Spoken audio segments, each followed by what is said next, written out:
Hi hello friends, welcome back to my YouTube channel. ಸ್ನೇಹಿತರೆ, ಇವತ್ತಿನ video ನೋಡ್ತಾ ಹೋದರೆ 6ನೇ ತರಗತಿ ಸೆಕೆಂಡ್ ಚಾಪ್ಟರು ಭಾರತ ನಮ್ಮ ಹೆಮ್ಮೆ. ಸೊ ಇದಕ್ಕೆ ಸಂಬಂಧಪಟ್ಟಂತೆ CTT ಆಗಿರ್ಬೋದು, PST ಆಗಿರ್ಬೋದು, GPST ಆಗಿರ್ಬೋದು ಸ್ನೇಹಿತರೆ.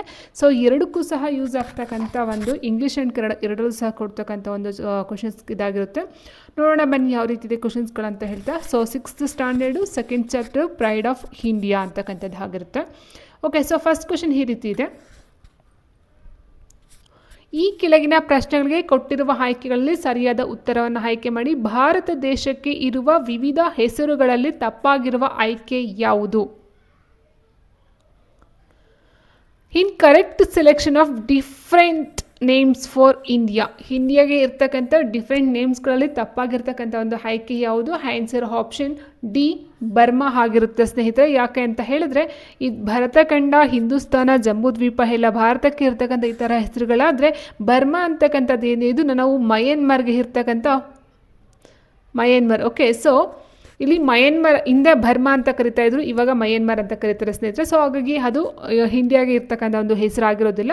ಇನ್ನು ಭರತಖಂಡ, ಹಿಂದೂಸ್ತಾನ, ಜಂಬೂದ್ವೀಪ ಇದೆಲ್ಲ ಭಾರತಕ್ಕೆ ಇರ್ತಕ್ಕಂಥ ಈ ಥರ ಹೆಸರುಗಳಾಗಿರುತ್ತೆ.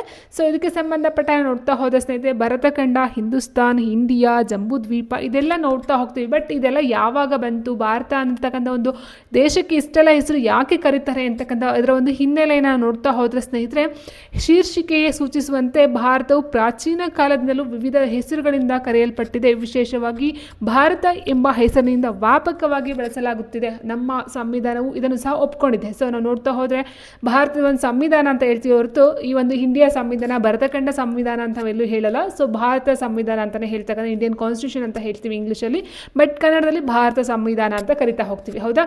ಸೊ ಹೀಗಿರಬೇಕಾದ್ರೆ ನಮ್ಮ ದೇಶಕ್ಕೆ ಭಾರತ ಎಂಬ ಹೆಸರು ಹೇಗೆ ಬಂತು ಅಂತಕ್ಕಂಥ ನಾವು ಪುರಾಣಗಳ ಪ್ರಕಾರ ನೋಡ್ತಾ ಹೋದರೆ, ಪ್ರಥಮ ತೀರ್ಥಂಕರಾದ ಋಷಭನಾಥ, ಅಂದರೆ ಈ ಒಂದು ಜೈನ ಧರ್ಮದ ಒಂದು ಮೊದಲ ತೀರ್ಥಂಕರಾದಂಥ ಋಷಭನಾಥನ ಹಿರಿಯ ಮಗನ ಹೆಸರು ಭರತ. ಓಕೆ, ಸೊ ಅವ್ರು ಏನು ಮಾಡ್ತಾರೆ, ಫಸ್ಟು ರಾಜನಾಗಿರ್ತಾರೆ. ಸೊ ಹಾಗಾಗಿ ಭರತನು ಆಳಿದಂಥ ಒಂದು ನಾಡು ಈ ಒಂದು ಭರತಖಂಡ ಅನ್ನೋದಕ್ಕೋಸ್ಕರ ಭರತ ವರ್ಷ, ಭಾರತ ದೇಶ, ಭರತಖಂಡ ಈ ರೀತಿ ಹೆಸರುಗಳು ಬರ್ತಾ ಹೋಗುತ್ತೆ. ಇನ್ನು ನೆಕ್ಸ್ಟು ಹಿಂದೂಸ್ತಾನ್, ಇದಕ್ಕೆ ನಾವು ನೋಡ್ತಾ ಹೋದಾಗ ಸುಮಾರು 3000 ವರ್ಷಗಳ ಹಿಂದೆ ಪರ್ಷಿಯಾ ದೇಶದ ಜನರು ಸಿಂಧೂ ನದಿ ಬಯಲಿನ ಜನರೊಂದಿಗೆ ಸಂಪರ್ಕಕ್ಕೆ ಬರ್ತಾರೆ. ಈ ಒಂದು ಸಿಂಧೂ ನದಿ ಅಂತಕ್ಕಂಥದ್ದು ಭಾರತಕ್ಕೆ ಸೇರಿಕೊಂಡಿರ್ತಕ್ಕಂಥದ್ದು. ಸೊ ಸಿಂಧೂ ನದಿಯ ಬಯಲಲ್ಲಿ ಜನರು ಯಾವಾಗ ವಾಸ ಮಾಡ್ತಿರ್ತಾರೋ, ಸೊ ಅಲ್ಲಿನ ಒಂದು ಜನಸಂಖ್ಯೆಯನ್ನು ನೋಡಿದಾಗ ಅಥವಾ ಆ ಒಂದು ಜನಸಂಖ್ಯೆಯನ್ನು ಭೇಟಿ ಮಾಡಿದಾಗ ಪರ್ಷಿಯಾ ದೇಶದ ಜನರೊಂದಿಗೆ ಸಂಪರ್ಕನ ಹೊಂದಾಗ ಏನಾಗುತ್ತೆ, ಅವರು ಇವರನ್ನು ಸಿಂಧೂ ನದಿಯ ಮೇಲೆ ವಾಸ ಮಾಡ್ತಕ್ಕಂಥ ಜನನ ಹಿಂದೂ ಅಂತ ಕರೀತಾರೆ. ಸೊ ಅದೇನು ಸಿಂಧು ಅಂತ ಇತ್ತು, ಸೊ ಅವ್ರನ್ನ ಹಿಂದೂಗಳು ಅಂತ ಕರೆದ್ರು. ಮುಂದೆ ಅದೇ ಸೇಮ್ ಗ್ರೀಕರು ಭಾರತೀಯರೊಂದಿಗೆ ಸಂಪರ್ಕಕ್ಕೆ ಬಂದಾಗ ಅವರು ಸಹ ಇದೇ ಒಂದು ಇದರಲ್ಲಿ ಹಿಂದೂಗಳು, ಇಂಡಸ್ ಅಂತ ಕರಿತಾ ಹೋಗ್ತಾರೆ. ಅದನ್ನು ಇಂಡು ಅಂತ ಹೇಳ್ತಾರೆ. ಫಸ್ಟು ಹಿಂದೂ ಅಂತ ಪದ ಬಳಸ್ತಾರೆ, ಅದ ನಂತರ ಸಿಂಡಸ್ ಅಂತ ಬಳಸ್ತಾರೆ, ಅದನ್ನು ಇಂಡು ಅಂತ ಕರಿತಾ ಹೋಗ್ತಾರೆ. ಯಾರು? ಗ್ರೀಕರು. ಅದಾದ ನಂತರ ಏನಾಗುತ್ತೆ, ಪರ್ಷಿಯನ್ನರ ಪ್ರವೇಶದೊಂದಿಗೆ ಹಿಂದೂ ಪದ ಮತ್ತೆ ಬೆಳಕಿಗೆ ಬಂದು ಅವರು ಆ ದೇಶವನ್ನು ಹಿಂದೂಸ್ತಾನ್, ಇಲ್ಲಿಯ ಜನರು ಹಿಂದೂಗಳು ಅಂತ ಹೇಳ್ತಾ ಹೋಗ್ತಾರೆ. ಆ್ಯಂಡ್ ಇಲ್ಲಿರ್ತಕ್ಕಂಥ ಹಿಂದೂ ಧರ್ಮ ಅನ್ನೋ ಒಂದು ಪದನ ಪರ್ಷಿಯನರು ಕೊಡ್ತಾರೆ ಸ್ನೇಹಿತರೆ. ಇಲ್ಲೇನಾಗುತ್ತೆ, ಈಗ ಇಂಡಿಯಾ, ಹೌದಾ? ಸೊ ಇಂಡಿಯಾನ ಕನ್ನಡ ನಾವು ಭಾರತ ಅಂತ ಹೇಳ್ತೀವಿ. ಸೊ ಈ ಒಂದು ಭಾರತನ ಇಂಡಿಯಾ ಇಂಗ್ಲೀಷಲ್ಲಿ ಹೇಳ್ತೀವಿ. ಸೊ ಆಂಗ್ಲರ ಪ್ರಭಾವದಿಂದಾಗಿ ಪಾಶ್ಚಾತ್ಯರಿಗೆ ಈ ದೇಶ ಇಂಡಿಯಾ ಅಥವಾ ಹಿಂದೂಯಿಸಮ್ ಅಂತ ಹೇಳ್ತಾ ಹೋಗ್ತೀವಿ. ಸೊ ಭಾರತವನ್ನು ಇಂಡಿಯಾ ಅಂತ ಹೇಳ್ತಾರೆ ಆಂಗ್ಲ ಭಾಷೆಯಲ್ಲಿ ಅಥವಾ ಇಂಗ್ಲೀಷ್ ಭಾಷೆಯಲ್ಲಿ.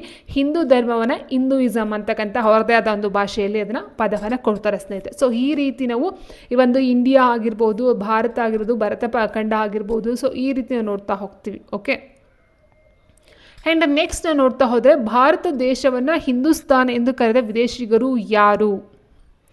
The foreigners who called India as Hindustan ಅಂತ ಕರೆದಿರ್ತಕ್ಕಂಥ ವಿದೇಶಿಗರು ಯಾರು? ಪರ್ಷಿಯನ್ಸ್, ಬ್ರಿಟಿಷ್, ಫ್ರೆಂಚ್ ಆ್ಯಂಡ್ ಡಚಸ್ ಅಂತ ಕೊಟ್ಟರೆ. ಸೊ ಈಗ ತಾನೇ ನೋಡಿದ್ವಿ ಸ್ನೇಹಿತರೆ, ಪರ್ಷಿಯನ್ನರು ಅಂತ ನೋಡಿದ್ವಿ. ಹೌದಾ? ಸೊ ಸಿಂಧೂ ನದಿಯ ನಾಗರಿಕತೆಯಲ್ಲಿ ಏನು ಬರುತ್ತೋ, ಸಿಂಧೂ ನದಿಯ ಮೇಲೆ ಜನ ವಾಸ ಮಾಡ್ತಾ ಇದ್ದಾಗ ಅಲ್ಲೇನಾಗುತ್ತೆ, ಈ ಒಂದು ಪರ್ಷಿಯನ್ನರಿಗೂ ಸಿಂಧೂ ನದಿಯ ಜನರಿಗೂ ಸಹ ಸಂಪರ್ಕವೇರ್ಪಟ್ಟಾಗ ಅವ್ರು ಏನು ಮಾಡ್ತಾರೆ, ಈ ಒಂದು ಭಾರತ ಅಥವಾ ಈ ಒಂದು ಅಲ್ಲಿನ ಜನಗಳನ್ನು ಹಿಂದೂಗಳು ಅಂತ ಹೇಳ್ತಾರೆ. ಸೊ ಆನ್ಸರ್ ಆಪ್ಷನ್ 1 ಪರ್ಷಿಯನ್ನರು. ಆ್ಯಂಡ್ ಸಾಮಾನ್ಯ ಶಕ 1784ರಲ್ಲಿ ಏಸಿಯಾಟಿಕ್ ಸೊಸೈಟಿಯನ್ನು ಸ್ಥಾಪಿಸಿದವರು ಯಾರು? Karl Marx, William Jones, J S Mill, Macaulay. So answer option B William Jones. ಇದ್ರ ಬಗ್ಗೆ ಎಕ್ಸ್ಪ್ಲನೇಷನ್ ಕೊಡ್ತೀನಿ ಸ್ನೇಹಿತರೆ. ನೋಡಿ ಏನಿದೆ ಅಂತೇಳಿದ್ರೆ, the founder of the Asiatic society in 1784 is Karl Marx, William Jones, J S Mill and Macaulay ಅಂತ ಕೊಟ್ಟಿದ್ದಾರೆ. Answer option B William Jones ಅಂತಕ್ಕಂಥದ್ದು ಆಗಿರುತ್ತೆ ಸ್ನೇಹಿತರೆ. ಯಾಕೆ ಅಂತ ಹೇಳಿದ್ರೆ ನೋಡಿ ಇಲ್ಲಿದೆ ನೋಡಿ, ವಿಲಿಯಂ ಜೋನ್ಸ್ ಅಂತಕ್ಕಂಥವ್ರು ಏನಿದ್ದಾರೋ, ಸೊ ಇವರು ಏನು ಮಾಡ್ತಾರೆ, ಇವರೊಬ್ಬರು ಸುಪ್ರೀಂ ಕೋರ್ಟ್ನ ನ್ಯಾಯಾಧೀಶರಾಗಿರ್ತಾರೆ, ಮೇಧಾವಿ ಮತ್ತು ಸಂಸ್ಕೃತ ಕಲಿತವರು ಸಹ ಆಗಿರ್ತಾರೆ. ಇವರು ಸಂಸ್ಕೃತ ಭಾಷೆಯ ನುಡಿಗಟ್ಟು ಅದ್ಭುತ ಅಂತಕ್ಕಂಥ ಒಂದು ಪದವನ್ನು ಕೊಡ್ತಾರೆ ಸ್ನೇಹಿತರೆ. ಆ್ಯಂಡ್ ಇವ್ರು ಏನು ಮಾಡ್ತಾರೆ ಅಂತ ಹೇಳಿದ್ರೆ 1784ರಲ್ಲಿ ಏಸ್ಥೆಟಿಕ್ ಸೊಸೈಟಿಯನ್ನು ಸ್ಥಾಪನೆ ಮಾಡ್ತಾರೆ. ಆ್ಯಂಡ್ ಶಾಲೆಯನ್ನು ಸಾಮಾನ್ಯ ಶಕ 1832ರಲ್ಲಿ ಆ ಒಂದು ಏಷಿಯಾಟಿಕ್ ಸೊಸೈಟಿ ಅಂತಕ್ಕಂಥದ್ದು ಏಷಿಯಾಟಿಕ್ ಸೊಸೈಟಿ ಆಫ್ ಬೆಂಗಾಲ್ ಅಂತಕ್ಕಂಥ ಹೆಸರನ್ನು ಮತ್ತೆ ಮರುನಾಮಕರಣವನ್ನು ಮಾಡ್ತಾರೆ 1832ರಲ್ಲಿ. ವೆರಿ ಇಂಪಾರ್ಟೆಂಟ್ ಸ್ನೇಹಿತರೆ. ಸೊ ಆ್ಯಂಡ್ ಈ ಒಂದು ಸಂಸ್ಥೆ ಏನು ಮಾಡುತ್ತೆ, ಸೊ ಭಗವದ್ಗೀತೆ ಅಂತಕ್ಕಂಥ ಒಂದು ಏನು ಸಂಸ್ಕೃತ ಕೃತಿ ಇರುತ್ತೋ, ಸೊ ಅದನ್ನು ಇಂಗ್ಲೀಷ್ ಭಾಷೆಗೆ ತರ್ಜಮೆ ಮಾಡ್ತಾರೆ, ಭಾಷಾಂತರವನ್ನು ಮಾಡ್ತಕ್ಕಂಥದ್ದು ಆಗಿರುತ್ತೆ. ಓಕೆ, ಇನ್ನು ವಿಲಿಯಂ ಜೋನ್ಸ್ ಬಂದು ಶಾಕುಂತಲ ಅಂತಕ್ಕಂಥ ಒಂದು ಕೃತಿಯನ್ನು, ಸಂಸ್ಕೃತ ಕೃತಿಯನ್ನು ಇಂಗ್ಲೀಷ್ನಲ್ಲೂ ಸಹ ತರ್ಜಮೆ ಮಾಡ್ತಾ ಹೋಗ್ತಾರೆ. ಓಕೆ, ಇಷ್ಟು ನೋಡ್ತಾ ಹೋಗಿ 1784ರಲ್ಲಿ ಏಸ್ಥೆಟಿಕ್ ಸೊಸೈಟಿಯನ್ನು ಸ್ಥಾಪಿಸಿದವರು ಯಾರು ಅಂತ ಹೇಳಿದ್ರೆ ಜೋನ್ಸ್ ರವರು, ವಿಲಿಯಂ ಜೋನ್ಸ್ ರವರು. ಆ್ಯಂಡ್ ಇದನ್ನು 1832ರಲ್ಲಿ ಮತ್ತೆ ಹೆಸರನ್ನ ಚೇಂಜ್ ಮರುನಾಮಕರಣ ಮಾಡ್ತಾರೆ, ಏಸ್ಥೆಟಿಕ್ ಸೊಸೈಟಿ ಆಫ್ ಬೆಂಗಾಲ್ ಅಂತಕ್ಕಂಥದ್ದು ಆಗಿರುತ್ತೆ ಸ್ನೇಹಿತರೆ. ಆ್ಯಂಡ್ ನೆಕ್ಸ್ಟ್ ನೋಡ್ತಾ ಹೋದರೆ, ಶೂನ್ಯ ಅಥವಾ ಸೊನ್ನೆಯನ್ನು ಮೊಟ್ಟ ಮೊದಲು ಒಂದು ಸಂಖ್ಯಾ ಸೂಚಕವಾಗಿ ಬಳಸಿದ ಕೀರ್ತಿ ಇವರಿಗೆ ಸಲ್ಲುತ್ತದೆ. ಯಾರಿಗೆ? ಬ್ರಿಟಿಷರಿಗೆ, ಫ್ರೆಂಚರಿಗೆ, ಅರಬ್ಬರಿಗೆ ಮತ್ತು ಭಾರತೀಯರಿಗೆ. ಸೊ ಶೂನ್ಯ ಅಥವಾ ಸೊನ್ನೆ ಅಂತಕ್ಕಂಥದ್ದನ್ನ ಕಂಡಿರ್ತಕ್ಕಂಥವ್ರು ಯಾರಂತ ಹೇಳಿದ್ರೆ ಮೊಟ್ಟ ಮೊದಲ ಬಾರಿಗೆ ಅದು ಭಾರತೀಯರಾಗಿರ್ತಾರೆ ಸ್ನೇಹಿತರೆ. ನೋಡಿ, first to use zero has a numeral is.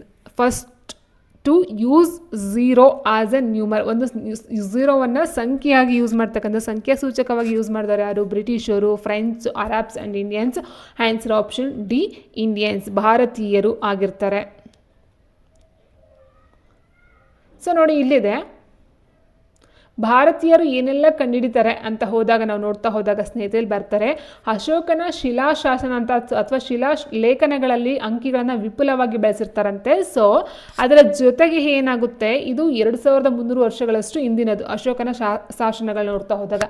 ಅದಾದ ನಂತರವೂ ಅಷ್ಟೇ 1000 ವರ್ಷಗಳ ಕಾಲ ಯುರೋಪಿನ ಯಾವುದೇ ರಾಷ್ಟ್ರಗಳಲ್ಲಿ ಈ ಒಂದು ಅಂಕಿಗಳ ಬಳಕೆ ಅಥವಾ ಒಂದು ಸುಳಿವು ಎಲ್ಲೂ ಸಹ ನಮಗೆ ಸಿಕ್ಕಿಲ್ಲ. ಸೊ ಹಾಗಾಗಿ ಈ ಒಂದು ಅಶೋಕನ ಶಿಲಾಶಾಸನಗಳ 2300 ವರ್ಷಗಳ ಹಿಂದೆನೇ ಸಿಕ್ಕಿತ್ತು. ಸೊ ಹಾಗಾಗಿ ಇದರ ಒಂದು ಕೊಡುಗೆ ಭಾರತದವ್ರದ್ದು ಅಂತ ಹೇಳ್ತಾ ಹೋಗ್ತಾರೆ. ಅಂಕಿಗಳು, ದಶಮಾಂಶ, ಭಿನ್ನರಾಶಿ, ಬೀಜಗಣಿತ ಇವೆಲ್ಲವಕ್ಕೂ ಗಣಿತಕ್ಕೆ ಮೊದಲು ಒಂದು ಸಂಖ್ಯಾ ಸೂಚಕವಾಗಿ ಬಳಸಿದ ಕೀರ್ತಿ ಭಾರತೀಯರಿಗೆ ಸಲ್ಲುತ್ತದೆ. ಸೊ ಸೊನ್ನೆ ಬಳಕೆಯಿಂದ ಲೆಕ್ಕಾಚಾರ ತೊಡಕು ಬಗೆಹರಿಯಿತು. ಸೊ ಹಾಗಾಗಿ ಸೊನ್ನೆಯನ್ನು ಕಂಡಿರ್ತಕ್ಕಂಥರು ಭಾರತೀಯರಾಗಿರ್ತಾರೆ ಸ್ನೇಹಿತರೆ. ಓಕೆ, ಆ್ಯಂಡ್ ನೆಕ್ಸ್ಟ್ ಕ್ವೆಶನ್ ನೋಡ್ತಾ ಹೋದರೆ, ಜಗತ್ತಿಗೆ ಯೋಗಶಾಸ್ತ್ರ ಮತ್ತು ಸಂಸ್ಕೃತವನ್ನು ಪರಿಚಯಿಸಿದವರು ಯಾರು ಅಂತ ಕೊಟ್ಟಿದ್ದಾರೆ. ಭಾರತೀಯರಿಗೆ, ಡಚ್ಚರು, ಚೀನಾರು ಆ್ಯಂಡ್ ಬ್ರಿಟಿಷರು. ಸೊ ಓಕೆ, ಜಗತ್ತಿಗೆ ಯೋಗಶಾಸ್ತ್ರ ಮತ್ತು ಸಂಸ್ಕೃತವನ್ನು ಪರಿಚಯಿಸಿದವರು ಯಾರು ಅಂತ ಹೇಳಿದ್ರೆ ಆಪ್ಷನ್ ಎ ಭಾರತೀಯರೇ ಆಗಿರ್ತಾರೆ ಸ್ನೇಹಿತರೆ. So the country which introduced yoga, shastra and Sanskrit to the world is Indians, Dutch, Chinese, British ಅಂತ ಕೊಟ್ಟಿದ್ದಾರೆ. So answer option A Indians. And next ನಾವು ನೋಡ್ತಾ ಹೋದರೆ ಸ್ನೇಹಿತರೆ, ಜಗತ್ತಿನ ಶ್ರೇಷ್ಠ ವಾಸ್ತುಶಿಲ್ಪಗಳಲ್ಲಿ ಒಂದಾದ ಅಂಕೋರವಾಟ್ ಹಿಂದೂ ದೇವಾಲಯ ಈ ದೇಶದಲ್ಲಿದೆ. ಅಂಕೋರವಾಟ್ ಹಿಂದೂ ದೇವಾಲಯ ಈ ದೇಶದಲ್ಲಿದೆ. Bharat, Nepal, Cambodia, Afghanistan. So answer ಬಂದು option C Cambodia. So English ನಾವು ನೋಡ್ತಾ ಹೋದ ಸ್ನೇಹಿತರೆ ನೋಡಿ, ಸಿಕ್ಸ್ತ್ ಒಂದು one of the world's greatest architecture Angkor Wat Hindu temple is located in India, Nepal, Cambodia and Afghanistan ಅಂತ ಕೊಟ್ಟಿದ್ದಾರೆ. So one of the world greatest architecture Angkor Wat ಅಂತಕ್ಕಂಥದ್ದು ಹಿಂದೂ ಟೆಂಪಲ್ ಎಲ್ಲಿ ಕಂಡು ಬರುತ್ತೆ ಅಂತ ಹೇಳಿದ್ರೆ ಆಪ್ಷನ್ ಸಿ ಕಾಂಬೋಡಿಯಾ. ಸೊ ನೋಡಿ, ಇದಕ್ಕೆ ಸಂಬಂಧಪಟ್ಟಂತೆ ನೋಡ್ತಾ ಹೋದ್ರೆ ಸ್ನೇಹಿತರೆ,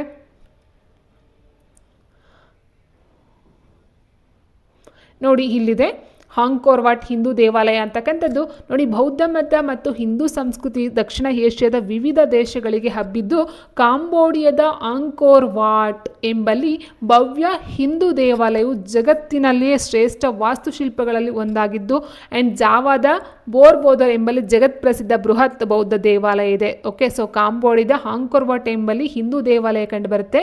ಜಾವಾದ ಬೋದರ್ ಅಂತಕ್ಕಂಥ ಒಂದು ಜಗತ್ ಪ್ರಸಿದ್ಧ ಒಂದು ಬೌದ್ಧ ದೇವಾಲಯ ಕಂಡು ಬರ್ತಕ್ಕಂಥದ್ದು ಆಗಿರುತ್ತೆ. ಸೊ ಇಲ್ಲಿದೆ ನೋಡಿ ಬೌದ್ಧ ದೇವಾಲಯ, this one is. And next ಸ್ನೇಹಿತರೆ, ಈ ಕೆಳಗಿನಲ್ಲಿ ಸರ್ವಕಾಲಿಕ ಭಾರತೀಯ ಮೌಲ್ಯ ಅಲ್ಲ ಅಂತ ಹೇಳಿದರೆ ಅಹಿಂಸೆ, ಆಚಾರ್ಯ ದೇವೋಭವ, ಸರ್ವಧರ್ಮ ಸಮಾನತೆ, ಹಿಂಸೆ. ಸೊ ಹಿಂಸೆ ಅಂತಕ್ಕಂಥ ನಾವೆಲ್ಲೇ ನೋಡು ಅಷ್ಟೇ, ಹಿಂಸೆ ಅಂತಕ್ಕಂಥ ಯಾರೂ ಸಹ ಒಪ್ಪಲ್ಲ ಸ್ನೇಹಿತರೆ, ಇದೊಂದು ಭಾರತೀಯ ಮೌಲ್ಯ ಅಲ್ವೇ ಅಲ್ಲ.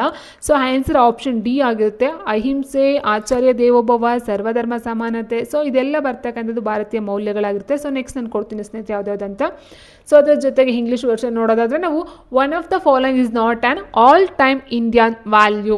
So non violence, acharya devobhava, tolerance of all faiths, violence ಅಂತ ಕೊಟ್ಟಿದ್ದಾರೆ. So answer option D violence ಆಗಿರುತ್ತೆ. ಓಕೆ, ಸೊ ಕ್ವಶನ್ ಅರ್ಥ ಆಯ್ತಲ್ವಾ? ಸೊ ಇದಕ್ಕೆ ಆನ್ಸರ್ನ ನೋಡ್ತಾ ಹೋದ್ರೆ ಸ್ನೇಹಿತರೆ ನೋಡಿ ಇಲ್ಲಿದೆ, ಸಾರ್ವಕಾಲಿಕ ಭಾರತೀಯ ಮೌಲ್ಯಗಳು ಯಾವ್ದ್ಯಾವ್ದು ಬರುತ್ತೆ ಅಂತ ಹೇಳಿದ್ರೆ ಸ್ನೇಹಿತರೆ ಆಚಾರ್ಯ ದೇವೋಭವ ಅಂತಕ್ಕಂಥದ್ದು ಬರುತ್ತೆ. ಆಚಾರ್ಯ ದೇವೋಭವ ಅಂತ ಹೇಳಿದಾಗ ಇಲ್ಲಿ ಗುರುಗಳು ಯಾರಿರ್ತಾರೋ ಸೊ ಅವರಿಗೆ ಪೂಜ್ಯ ಭಾವನೆಯಿಂದ ಮಾಡ್ತಕ್ಕಂಥದ್ದಾಗಿರ್ಬೋದು, ತಂದೆ ತಾಯಿ ಆಚಾರ್ಯ ಅತಿಥಿಗಳನ್ನು ದೇವರಂತೆ ಭಾವಿಸ್ತಕ್ಕಂಥದ್ದಾಗಿರ್ಬೋದು, ಇದೊಂದು ಭಾರತೀಯ ಮೌಲ್ಯಗಳಲ್ಲಿ ಬರ್ತಕ್ಕಂಥದ್ದಾಗಿರುತ್ತೆ. ಇನ್ನು ಅಹಿಂಸೆ ಅಂತಕ್ಕಂಥದ್ದನ್ನ ನೋಡ್ತಾ ಹೋದಾಗ ಬೌದ್ಧ ಆಗಿರ್ಬೋದು, ಜೈನ ಧರ್ಮಗಳಾಗಿರ್ಬೋದು ಮತ್ತು ಮಹಾತ್ಮ ಗಾಂಧೀಜಿಯವರಾಗಿರ್ಬೋದು, ಇವರೆಲ್ಲ ಅಹಿಂಸೆಗೆ ಹೊತ್ತು ಕೊಟ್ಟು ಒಂದು ಟೈಮಲ್ಲಿ ಮಾಡ್ತಕ್ಕಂಥ ಕೆಲಸಗಳನ್ನ ಮಾಡ್ತಾರೆ ಸ್ನೇಹಿತರೆ. ಸೊ ಅಹಿಂಸೆ ಅಂತಕ್ಕಂಥದ್ದು ಭಾರತೀಯ ಒಂದು ಮೌಲ್ಯಗಳಲ್ಲಿ ಒಂದಾಗಿರುತ್ತೆ. ಇನ್ನು ಎಲ್ಲ ಜನರು ಸುಖಿಗಳಾಗಲಿ, ಸರ್ವೇ ಜನ ಸುಖಿನೋ ಭವಂತು, ವಸುದೈವ ಕುಟುಂಬಕಂ ಅಂತಕ್ಕಂಥದ್ದು ಸಹ ಈ ಒಂದು ಭಾರತೀಯ ಮೌಲ್ಯಗಳಾಗಿರುತ್ತೆ. ಅದಾದ ನಂತರ ಸರ್ವಧರ್ಮ ಸಮಾನತೆ, ಅಂದರೆ ಎಲ್ಲ ಧರ್ಮವೂ ಒಂದೇನೆ. ಸೊ ಎಲ್ಲ ಅಂದರೆ ದೇವರು ಒಬ್ಬನೇ, ನಾಮ ಹಲವು ಎಂಬ ಧ್ಯೇಯ ವಾಕ್ಯದೊಂದಿಗೆ ವೇದ ವಾಕ್ಯದೊಂದಿಗೆ ನೋಡ್ತಾ ಹೋಗ್ತೀವಿ. ಸರ್ವಧರ್ಮ, ಎಲ್ಲ ಧರ್ಮಗಳು ಸಹ ಸಮಾನ ಅಂತಕ್ಕಂಥದ್ದು ಒಂದು ಮೌಲ್ಯವನ್ನು ನೋಡ್ತಾ ಹೋಗ್ತೀವಿ ಸ್ನೇಹಿತರೆ. ಸೊ ಹಾಗಾಗಿ ಇಲ್ಲಿ ನಾವು ಆನ್ಸರ್ನ ಯಾವ್ದು ತಗೊಳ್ಬೇಕಾಗುತ್ತೆ, ಹಿಂಸೆ ಅಂತಕ್ಕಂಥದ್ದು, ಹಿಂಸೆ ಮಾಡ್ತಕ್ಕಂಥದ್ದು ಭಾರತೀಯ ಮೌಲ್ಯಗಳಲ್ಲಿ ಬರೋದಿಲ್ಲ. ಇನ್ನು ನೆಕ್ಸ್ಟ್ ನಾವು ನೋಡ್ತವ್ರೆ ಶಕುಂತಲಾ ಸಂಸ್ಕೃತ ನಾಟಕವನ್ನು ಇಂಗ್ಲಿಷ್ಗೆ ಅನುವಾದಿಸಿದವರು ಯಾರು? Kalidasa, Karl Marx, WC Banerjee, William Jones. ಸ್ನೇಹಿತರೆ ನಾವು ಆಲ್ರೆಡಿ ನೋಡಿದ್ವಿ.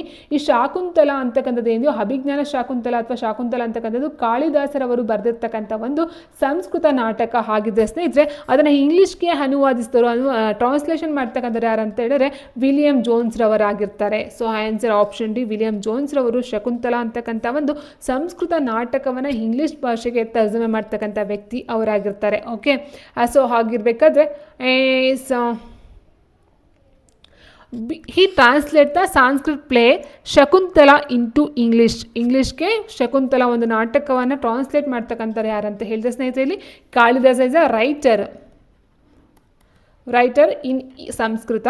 ಸೊ ಇದನ್ನು ಇಂಗ್ಲೀಷ್ ಭಾಷೆಗೆ ಟ್ರಾನ್ಸ್ಲೇಷನ್ ಮಾಡಿರ್ತಕ್ಕಂಥ ವಿಲಿಯಂ ಜೋನ್ಸ್ ರವರು ಆಪ್ಷನ್ ಡಿ ಆಗಿರುತ್ತೆ. ಸೊ ಇದನ್ನ ಆಲ್ರೆಡಿ ಇದಕ್ಕೆ ಸಂಬಂಧಪಟ್ಟ ಕೊಟ್ಟಿದ್ದೀನಿ. ಯಾವಾಗ ಅಂತ ಹೇಳಿದರೆ ವಿಲಿಯಂ ಜೋನ್ಸ್ ರವರು ಒಂದು ಏನು ಏಟಿಎಕ್ಸ್ ಸೊಸೈಟಿಯನ್ನು ಸ್ಥಾಪನೆ ಮಾಡ್ತಾರೆ, ಸಂಸ್ಥೆಯನ್ನು ಸ್ಥಾಪನೆ ಮಾಡ್ತಾರೆ. ಸೊ ಅಲ್ಲಿ ನಾನು ಎಕ್ಸ್ಪ್ಲನೇಷನ್ ಕೊಟ್ಟಿದ್ದೀನಿ.